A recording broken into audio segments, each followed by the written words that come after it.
Are electric cars really cheaper, safer, and better for the environment than gas cars? That's what we're going to find out. Welcome to Car Help Corner, where we help you, the consumer, master the process of car buying and car ownership. It seems that with every piece of news about electric cars, there will be a flood of comments from skeptics making extreme claims, such as how they are way more costly, more environmentally damaging, and more dangerous to drive, or whatever else it may be. But how much truth really is there to these claims? What are the pros and cons of EVs, and does it really make sense for you to consider one? Well, for this video, I'm going to try and debunk the myths, share the real-world evidence, and get to the truth behind all the noise. But before we get into it, remember, if you enjoy and get value out of this video, make sure to subscribe and turn on notifications. So let's start off with the first claim against EVs that I've seen many times, which is that EVs are way less safe than gas vehicles and more likely to catch on fire in the event of an accident. But are EVs really more dangerous or more likely to catch on fire?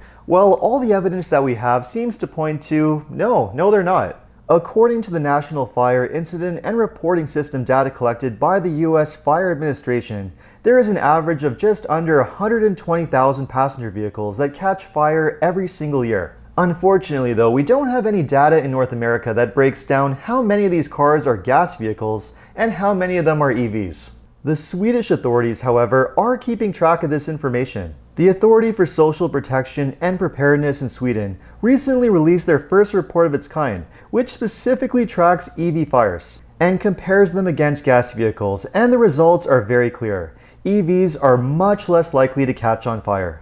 As per the report, on average, 16 vehicles powered by batteries, including both EVs and hybrids, catch on fire every single year. On average, 3,400 passenger vehicles catch fire in Sweden, meaning that EVs count for less than 1% of all passenger vehicle fires. According to the report, a gas-powered vehicle is 20 times more likely to catch on fire than an EV, and that all has to do with how these fires start in the first place, which is primarily caused by the internal combustion engine, and not by electronics or by the battery. In fact, in the rare event that a fire does happen in an EV, it's rarely caused by the battery pack itself. The vast majority of vehicle fires are caused by internal combustion engines and all the parts that are related to them. And we can see that with all the different recalls that are constantly ongoing every single year. Almost every single one of them that involves a fire has to do with some kind of defective engine or defective fuel system. So the data shows that when it comes to vehicle fires, you're actually far more dangerous being inside a gasoline vehicle than an electric vehicle. And even though we have more and more electric vehicles that are coming on the roads every single year,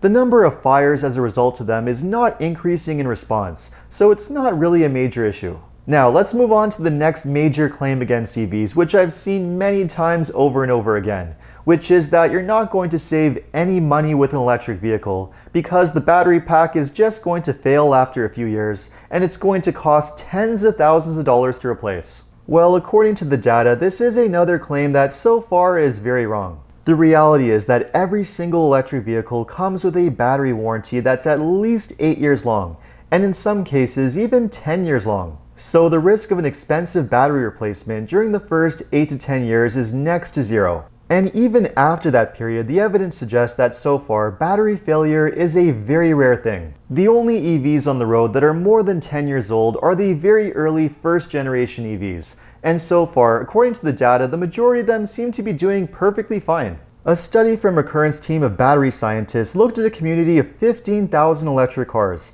and only 1.5% of them had to have a battery replacement.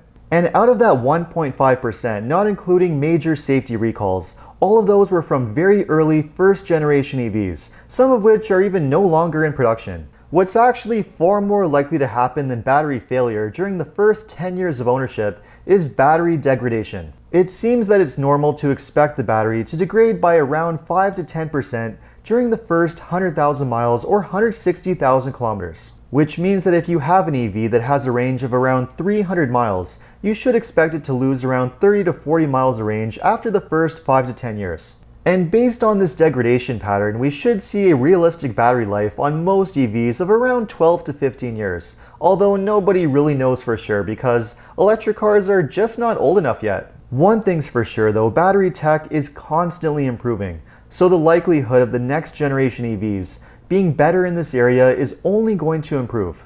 Now let's move on to the next major claim, which has to do with pollution, the environment, and the carbon footprint of EVs. The claim typically goes something like how EVs have a way bigger carbon footprint because of how environmentally damaging the battery packs are to manufacture and dispose of at the end of their life. Okay, let's break down this claim into two parts, starting with the manufacturing process. It is absolutely true that manufacturing an EV has a way bigger carbon footprint than manufacturing a gas vehicle. In fact, according to the data from the Union of Concerned Scientists, the manufacturing emissions of an EV can be 68% higher than manufacturing a comparable gas vehicle, mostly thanks to the batteries that require precious metals like lithium, cobalt, and nickel. They are very material and energy intensive to produce. Thankfully though, because EVs don't produce any emissions during their service life, they will eventually make up that debt or that carbon deficit as they're used over time.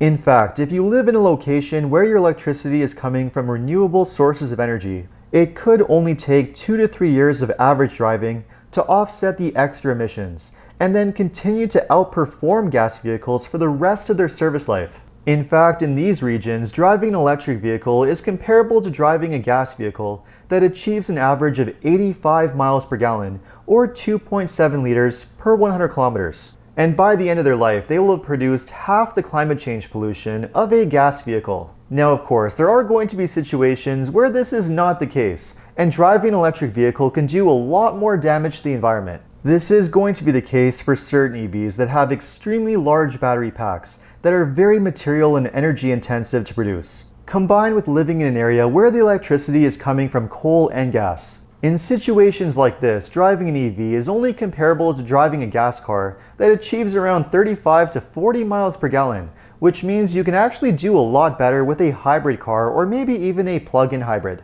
And then we have the recycling piece. The idea that all of these batteries are going to someday end up in a landfill is actually pretty ridiculous. Companies all over the world are working extremely hard at recycling solutions. The minerals in these batteries could potentially be worth thousands of dollars and be recycled forever without losing any power. In fact, many governments are actually accelerating to subsidize these recycling efforts. And some recycling companies have improved their recovery process so around 70% of battery cell lithium is available for recycling. And they anticipate even eventually reaching 90 to 100%. It might take several years to refine all these processes, but eventually recycling all these batteries is not going to be a big deal. Now, some say that none of this is addressing one of the most major issues, which is how will all the power grids be able to handle the massive energy needs of EVs, especially when many of them are already struggling to keep up. With over half of new vehicles expected to be EVs by 2030,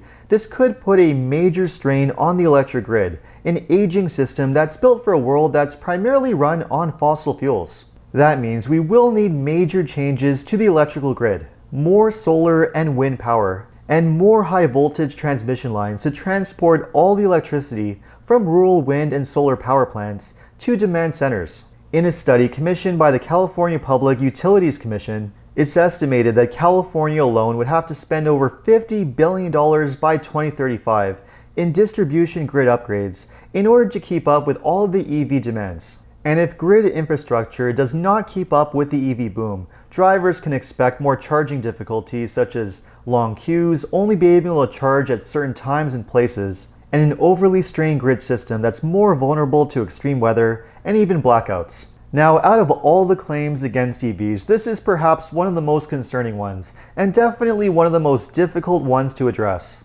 And really, the only way to properly address this is to gradually and continually invest in green energy solutions, high voltage transmission lines, inverters, and everything else in between. In fact, I could make one dedicated video just addressing this one topic alone, but there are just way too many variables involved, and it's going to take a very long time to see how it plays out. In the end, it's very clear that a lot of the wild claims that are made against EVs are very extreme and in most cases don't have much truth behind them. But that certainly doesn't mean that electric vehicles are for everyone, at least not right now. There are many issues with EVs that need to be solved, including how expensive they are to purchase, all kinds of charging issues, range issues, and servicing, just to name a few.